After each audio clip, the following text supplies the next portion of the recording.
से जाना ही होगा।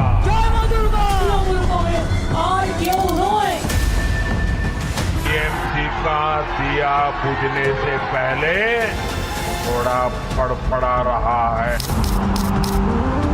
हमारा लड़ाई खाली बीजेपी का साथ नहीं है, बंगाल को जलाने आया है। ये नूतन देखा दाओ बार बार।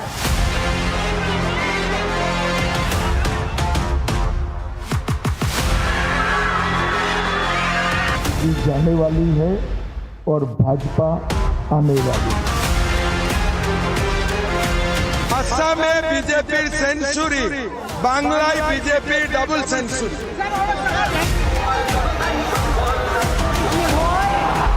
আড়াইটা সূর্য হাসে।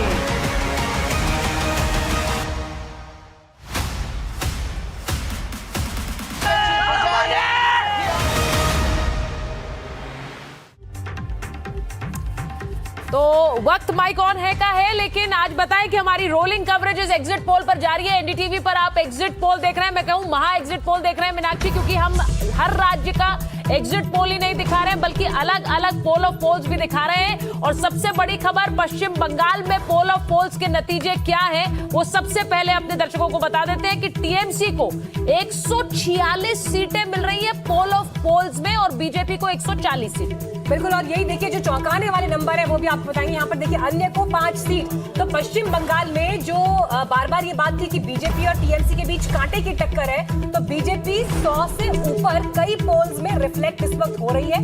हालांकि टीएमसी के पास एक एज जरूर दिखाई दे रहा है, लेकिन कुछ पोल्स ऐसे भी हैं जो ये दिखा रहे हैं कि बीजेपी के पास नंबर बढ़ रहा है। लेकिन पश्चिम बंगाल की सूरत सुचारिता ऐसी है जिस पर अभी क्लैरिटी से जहां हम कहें कि एक तरफा कुछ सिनेरियो दिखाई दे रहा है वो नहीं है। जबकि केरल हो जहां पर सरकार बदलती हुई दिखाई दे रही है, तमिलनाडु जो है उसके नतीजे भी बहुत इंटरेस्टिंग दिखाई दे रहे हैं, क्योंकि एक्सेस माई इंडिया जिसके अभी हमने नतीजे रिफ्लेक्ट किए, सर्वे के रिजल्ट्स रिफ्लेक्ट किए, वो ये बता रहा है कि टीवी के जो कि पहली बार चुनावी जमीन पर है, तीसरा एक फोर्स है, वो जो है मैंडेट की स्थिति में हो। पश्चिम बंगाल के लिए जरा एक एक करके आंकड़े दिखा देते हैं, क्योंकि कौन सा पोल कितने नंबर पश्चिम बंगाल में दे रहा है ये जरा बताना जरूरी है। तो ये देखिए जरा, पश्चिम बंगाल में नाव पर सवार होकर शुभेंदु अधिकारी और ममता बनर्जी आ गए। बिग फाइट उनकी भवानीपुर में है, लेकिन जो पी मार्क दे रहा है वो 118 दे रहा है बीजेपी को और 150 दे रहा है टीएमसी को। तो इसको जरा समझिए, 75 नीचे आ गई है टीएमसी और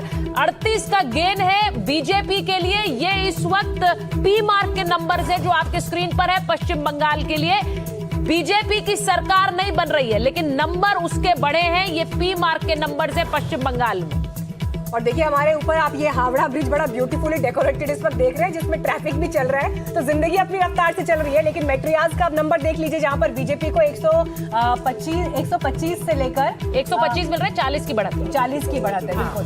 और यहाँ पर टीएमसी के लिए 146 यानी 61 के आसपास की जो है ये नंबर का डिफरेंस यहाँ पर दिखाई दे रहा है। अब देखना यहाँ से ये है कि कौन से सर्वे की तस्वीर 4 मई को असल नतीजों में परिवर्तित होती है। लेकिन पश्चिम बंगाल की पिक्चर यहाँ पर बड़ी दिलचस्प जरूर हो चली है। तो ये सब जो दोनों पोल्स हमने दिखाया, तीसरा दिखाते, दोनों पोल्स जो हमने दिखाया ये दिखा रहे हैं कि बीजेपी के नंबर बढ़ रहे हैं पश्चिम बंगाल में, लेकिन सरकार बनाती हुई बीजेपी नहीं दिख रही है। जो बड़ा टेक अवे है वो जरा समझिए, इन दोनों में मैटराइज में भी बीजेपी 125 है, लेकिन सरकार बनाती हुई नहीं दिख रही है। टीएमसी के नंबर काफी घट गए, 146 दे रहा है मैटराइज, लेकिन अभी भी सरकार बनाने के लिए टीएमसी ही मैटराइज में आगे दिखे। इसका अगला चलाइए जरा, क्योंकि जो हम नंबर दिखा रहे हैं अलग अलग पोल्स क्या दे रहे हैं ये देख लीजिए। अब ये बड़ी पिक्चर है, बिग पिक्चर आप जरा पश्चिम बंगाल की देखेंगे। इसमें आपको दिख रहा है, इसमें आपको सीधे दिख रहा है 195 से 205 टीएमसी प्लस ये जनमत दे रहा है, और वहीं बीजेपी को दे रहा है 80 से 90, कांग्रेस को दे रहा है 1 से 3, मैटराइज दे रहा है 125 से 140 टीएमसी को, और बीजेपी प्लस को दे रहा है 146 से 161। ये आपने देखा जो नंबर आपकी स्क्रीन पर है, और इसी के साथ पी मार्क दे रहा है 118 से 138 टीएमसी प्लस को, और बीजेपी को दे रहा है 150। तो पी मार्क तो बीजेपी की सरकार बना रहा है पश्चिम बंगाल में। मीनाक्षी बिल्कुल, और देखिए इस बीच हमारे साथ बीजेपी से चारू प्रज्ञा भी जुड़ गई हैं। चारू, देखिए जो नंबर्स रिफ्लेक्ट कर रहे हैं, हम पश्चिम बंगाल की बात यहाँ पर इस पर सबसे पहले कर रहे हैं। जो नंबर्स इस वक्त दिखाई दे रहे हैं चारू, उन नंबर्स में ये तो बड़ा क्लियर है कि आपकी सीटें बढ़ रही हैं सर्वे के हिसाब से, लेकिन सरकार बनाने की स्थिति में आप नहीं दिखाई दे रहे हैं। ऐसा नहीं है। अगर आप फर्दर एंड भी देखें इस एग्जिट पोल का, जो मैं जानती हूँ समझती हूँ इंडिकेटिव है, लेकिन अगर आप उसका दूसरा छोर भी देखें तो बेस्ट केस सिनेरियो में आपके सर्वे के हिसाब से भी भाजपा सरकार बनाने वाली है। लेकिन मैं आपको बताती हूँ सबसे बड़ा इंडिकेटर क्या है हमारे सरकार बनाने का। एग्जिट पोल से भी बड़ा इंडिकेटर है हाव भाव टीएमसी के नेताओं की। और टीएमसी के नेताओं के हाव भाव आज कैसे रहे हैं? आज ममता बनर्जी जितनी ज्यादा परेशान और बेचैन दिख रही थी, बूथ से बूथ जा रही थी, बार बार पत्रकारों से दुखी सी होकर बात कर रही थी, उनकी आवाज, उनका चेहरा वो झलका रहा था, जो आज शायद एग्जिट पोल भी अच्छी तरीके से नहीं झलका पा रहा है। अभिषेक बैनर्जी जिस प्रकार से अभी भी धमकी देने पर उतरे हुए हैं, कह रहे हैं कि अरे देखेंगे 4 के बाद किसका बाप आता है दिल्ली से बचाने के लिए। तो जो इस प्रकार के बयान आ रहे हैं अभी भी टीएमसी से, अभी भी टीएमसी का प्रयत्न ये है कि भाजपा का जो बटन है ईवीएम के ऊपर उसको टेप कर दीजिए, बीजेपी के बटन को टेप कर दीजिए कि वोटर उसको दबा ही ना पाए। ये सारे बड़े संकेत और बड़े इंडिकेटर्स हैं। लेकिन देखिए पिछली बार और इस बार में फर्क ये है कि वहां सेंट्रल फोर्सेस इतनी ज्यादा तैनात है, सीसीटीवी इतने ज्यादा तैनात है कि टीएमसी का कोई भी गुंडा इस तरीके की हरकतें करके बच नहीं पाएगा, क्योंकि जहां जरूरत पड़ेगी रीपोल भी होंगे। और आने वाले समय में 4 तारीख को जब हम बैठ कर आपका जो आंकड़े इस वक्त हमारी स्क्रीन पर हैं, उसमें 2 एग्जिट पोल्स आपको सरकार बनाते हुए दिखा रहे हैं, 2 एग्जिट पोल्स आपको बढ़त दिखा रहे हैं, लेकिन सरकार बनाते हुए नहीं दिखा रहे हैं। मुझे पूरी गारंटी है सुचारिता जी, सरकार इस बार भाजपा की होगी, क्योंकि आज आप अंडर करंट देखिए। आपको 2-3 उदाहरण देती हूँ। आज एक महिला का मैंने एक बाइट देखा, तो जब वो निकली वोट डालने के बाद, उससे पत्रकार ने पूछा अरे बताओ तो वोट किसको देकर आई हो, तो झटक के बोली मैं अपने शहर में आजादी के साथ जय श्री राम बोलना चाहती हूँ। मतलब इतनी छोटी सी बात जो उनको लगा कि अगर सरकार नहीं बदलेगी तो नहीं कर पाएंगी। तो देखिए ये इंडिकेटिव है। दूसरा इंडिकेशन ये है कि जिस संख्या में वोट इस बार पड़े हैं, ज्ञानेश कुमार जी ने भी कहा है कि आजादी से लेकर आज तक कभी इतनी बड़ी संख्या में आपने जनता की नब्ज की बात कर रही हैं, और जिस तरह से आपने पल्स की बात की, पीपल्स पल्स से हमारे साथ डायरेक्टर राजन पांडे जी इस वक्त है। राजन जी आपका स्वागत है। और मैं सवाल सर आपसे यही पूछना चाहूंगी, क्योंकि देखिए चारू ये कह रही है कि आप ममता बनर्जी का बॉडी लैंग्वेज देखिए, वो भवानीपुर से आज बाहर निकली, बूथ के बाहर निकली, वहां पर मौजूद रही, जबकि पहले वो आती ही नहीं थी इस तरह से, या उनके चेहरे पर दर्द दिख रहा है, या जो लोग वोट देकर बाहर निकल रहे हैं उनके क्या एक्सप्रेशंस है। आप लोगों ने जब ये सर्वे किया, क्या सैंपल साइज रहा, लोगों से बातचीत में किस तरह का फीडबैक निकल कर आया, और पश्चिम बंगाल की तस्वीर 4 मई को हम क्या देखने वाले हैं जो इस डेटा से अलग है? सर बताइएगा। बंगाल और आसाम दोनों जगह पर मैं पर्सनली था, तो उससे पहले हम लोगों ने पश्चिम बंगाल का ट्रैकर भी किया था, लेकिन ट्रैकर की रिपोर्ट हमने रिलीज नहीं की थी प्रीपोल सर्वे की, क्योंकि तब तक इलेक्शन कमीशन का रूल आ गया था, आसाम में चुनाव प्रक्रिया चालू हो गई थी। उसके बाद मैं लगभग हर जिले में मैं पर्सनली भी गया हूँ चुनाव के समय तक, और अगर मैं अपने आंकड़े की बात करूं तो मेरे हिसाब से 177 से 187 सीटें टीएमसी लेके आ रही है, और 5% का वोट गैप रहने की उम्मीद है टीएमसी और बीजेपी के बीच में। इसका मतलब पिछली बार जो वोट शेयर का गैप 10% के करीब था, उसको बीजेपी ने कुछ हद तक पाटा है, कुछ हद तक उसमें और सेन अन्य लोगों ने मारी है, लेकिन ले दे के 5% वोट शेयर का गैप, जो कि बहुत बड़ा होता है, वो अभी भी दोनों के बीच में है। भारतीय जनता पार्टी की परफॉर्मेंस मार्जिनली इंप्रूव हो रही है, तो उस परिस्थिति में वो लगभग 95 से 110 सीट के बीच में रहेंगे।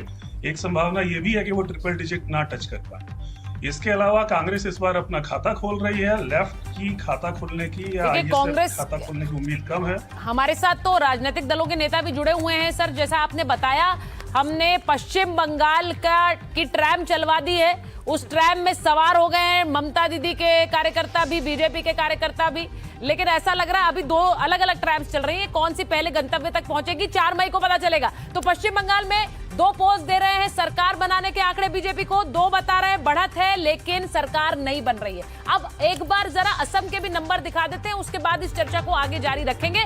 पश्चिम बंगाल के नंबर्स आपने देख लिए हैं, जरा असम के नंबर्स दिखाएंगे कि असम में अलग अलग पोल्स कितने कितने आंकड़े दे रहे हैं बीजेपी को, क्या असम में सरकार बन रही है बीजेपी की, ये देखिए। चाय के बागान में पहुंच गए हिमंता बिस्व शर्मा और गौरव गोगोई और बदरुद्दीन अजमल। ये देखिए मैट्राइज का नंबर दे रहा है 85 से 95 बीजेपी को, 25 से 32 कांग्रेस को, AIUDF 0 है, नंबर नहीं मिल रहे हैं इस बार, सीटें नहीं मिल रही हैं और अन्य को 6 से 12 मिल रही है। तो मैट्राइज का पोल मीनाक्षी बता रहा है कि असम में बीजेपी की सरकार, असम के लिए सारे पोल्स बम्पर सीट्स दे रहा है बीजेपी को, नंबर बढ़ रहे हैं। हाँ जी, असम के जो सर्वे के बाद जो ये नंबर्स दिखाई दे रहे हैं उसमें सबसे इंटरेस्टिंग ये है, देखिए कामाख्या एनालिटिक्स का भी इस वक्त नंबर आपको हम दिखा रहे हैं। बीजेपी को देखिए यहाँ भी 85 से 95 का ब्रैकेट है, कांग्रेस के लिए 26 से 39 का, और AIUDF, देखिए AIUDF के लिए तो सबने बता दिया कि 0 पर आप सिमट के रह गए, खाता ही नहीं खुल पाया। और ये इंटरेस्टिंग है कि ये क्यों हुआ है, इस पर आगे बात करेंगे। एक्सिस माई इंडिया के नंबर्स बता देते हैं। बीजेपी हिमंता बिस्व शर्मा ने बहुत सारी चाय बागान से ले ली है,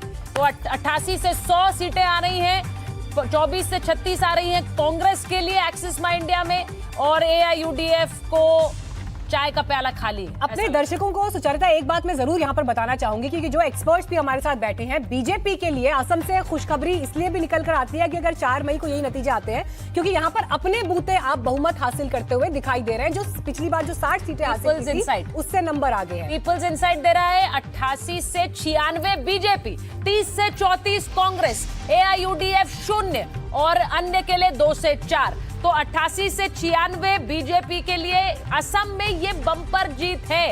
हिमंता बिस्व शर्मा बड़े नायक बनकर उभर रहे हैं असम से एक बार फिर से, और ये इसमें कोई दो राय नहीं है कि असम का प्रचार हिमंता बिस्व शर्मा के कंधों पर ही रहा था। पश्चिम बंगाल में हमने देखा सेंट्रल लीडर्स गए, लेकिन असम में आपने देखा, अब ये पोल ऑफ पोल्स है असम के लिए जो आपकी स्क्रीन पर है इस वक्त, एक बार जरा अपने दर्शकों को बता देते हैं। आप देखेंगे अलग अलग जो पोल्स हैं वो क्या कह रहे हैं असम को लेकर।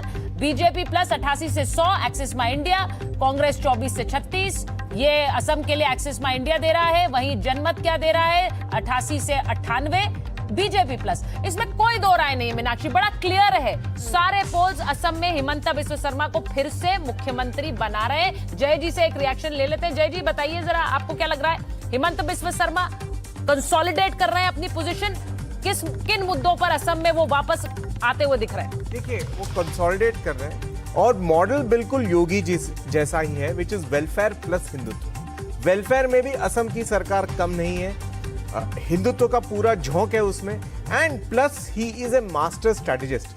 मतलब एक व्यक्ति जो चुनाव खत्म होने के एग्जिट पोल के दिन ही आज से 10 साल पहले भी करेक्ट आंकड़े अपनी पार्टी के बता देता था, वो एक ही था, वो हिमंता बिस्व शर्मा। अच्छा, तो आपने कहा कि अब वो मास्टर स्ट्रोक बीजेपी के लिए चल रहे हैं और वो हिट हो रहा है।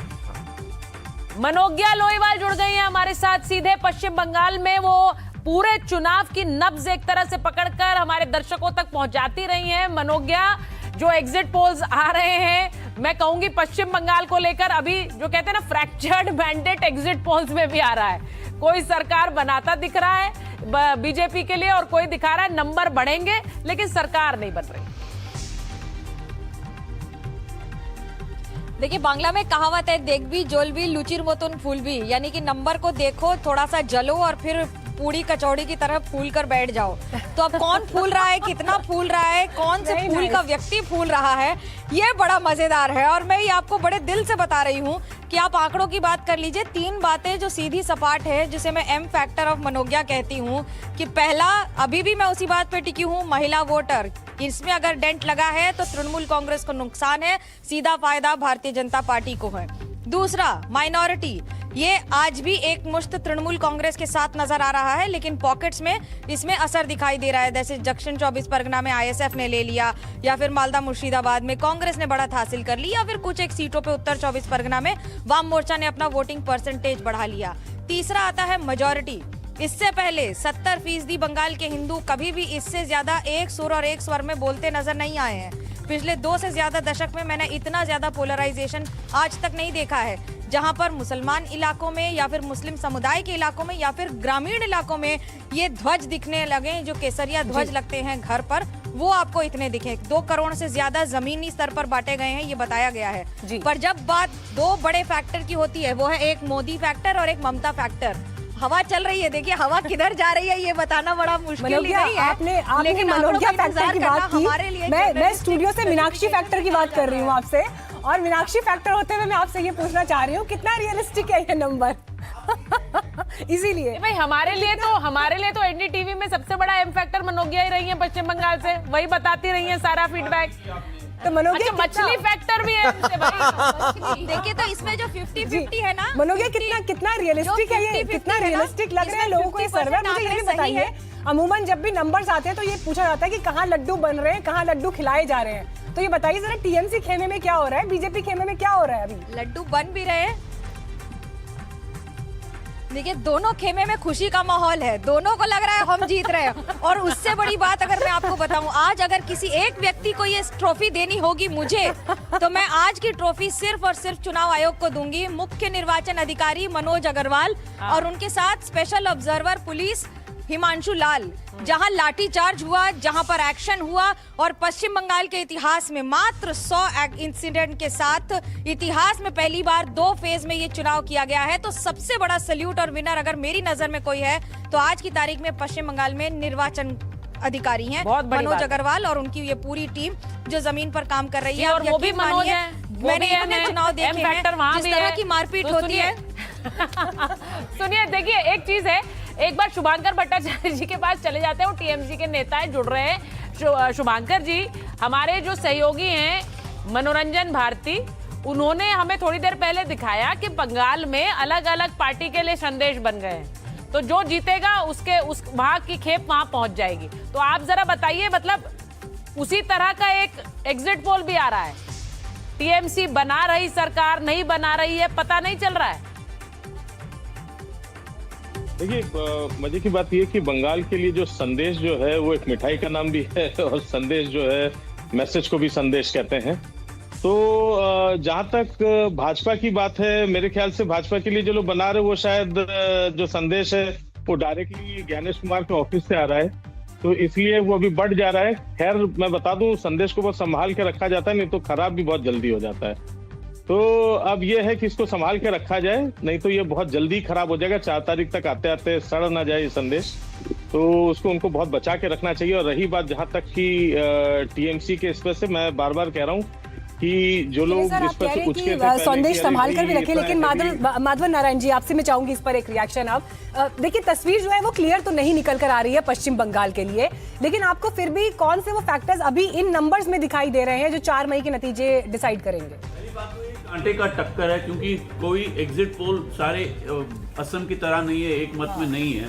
और बहुत गौर से मैं ये कहना चाहूंगा कि चाहे कोई भी नतीजा हो, अब इतना विवादास्पद है ये कि इलेक्शन कमीशन के रोल को लेकर के और गवर्नर को रोल को लेकर के, एसआईआर को लेकर के, कोई भी पार्टी जीतेगी आराम से बैठ नहीं सकती, क्योंकि उसके बाद भी है ना, कहते हैं पिक्चर अभी बाकी है मेरे दोस्त। अभी अगर कुछ कॉन्स्टिट्यूएंसी में मार्जिन छोटा रहा तो फिर मामला कोर्ट में रिवीजन पिटीशन में जा सकता है।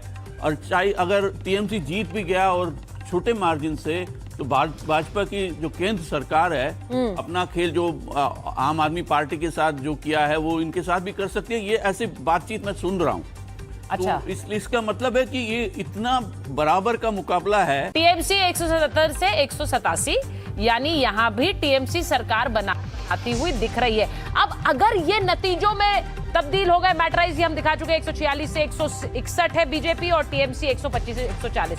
अगर टीएमसी फिर से सरकार बनाती है तो मैं ये पूछना चाहती हूँ कि ममता बनर्जी का कद नेशनल पॉलिटिक्स में और विपक्ष के नेता के रूप में कितना कंसोलिडेट होगा? जी ममता बनर्जी के लिए ये 4th टर्म हो जाएगा, तो एक तो मतलब चौथे बार मुख्यमंत्री बन के आएंगी। अच्छा, दूसरा सब लोग कहेगा कि भाई ये जो है एसआईआर का सबसे जबरदस्त धक्का पड़ा था बंगाल पे, उसके बावजूद भी जीती है। अभी भी हम कह रहे हैं कि ये एग्जिट पोल का फिगर है, ये हमारा फिगर नहीं है, हम सिर्फ एनालाइज कर रहे हैं। बट साथ ही साथ जो इंडिया अलायंस है उसमें मुझे लगता है कि सबसे ऊंचे कद की लीडर ये बन जाएगी, क्योंकि शरद पवार अब ऑन द वे आउट है और बाकी जो लीडर्स हैं वो अभी भी अखिलेश यादव मुख्यमंत्री बन के नहीं आए हैं।